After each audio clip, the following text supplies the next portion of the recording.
সাথে সম্পৃক্ত হওয়ার কারণে 12 মাসের মধ্যে রমজান মাস শ্রেষ্ঠ হয়েছে। অর্থাৎ এই কোরআন যার সাথে সম্পৃক্ত হয়েছে সেই কি হয়ে গেছে, দামি হয়ে গেছে। আর আল্লাহ রাসূল সাল্লাল্লাহু আলাইহি ওয়াসাল্লাম বলেন, মান ক্বারাআ হারফান মিন কিতাবিল্লাহ ফালাহু বিহি হাসানাতু ওয়াল হাসানু বিআশরি আমসালিহা।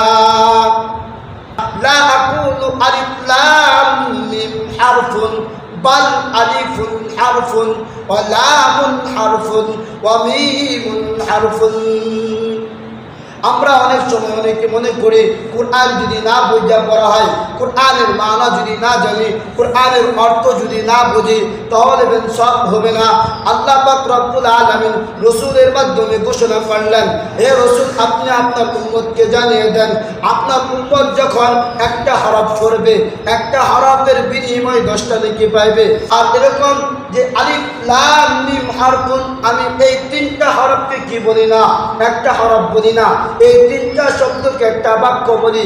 বাল আলিফুন, আলিফ একটা হরফ, ওয়া লামুন হারফুন, লাম একটা হরফ, ওয়া মিমুন হারফুন, মিম একটা হরফ। কোন ব্যক্তি যদি আলিফ লাম মিম এই 3টা হরফ পড়ে বিনিময় সে 30টা নেকি পাওয়া যাবে।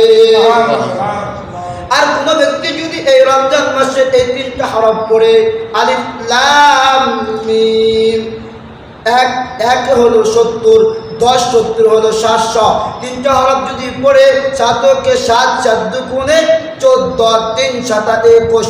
কোন ব্যক্তি যদি এই 3টা হরফ পড়ে আলিফ লাম মিম, আল্লাহ রাসূলের ঘোষণা এই রমজান মাসে এই 3টি হরফ পড়ার কারণে সে 2100 নেকি পাওয়া যাবে।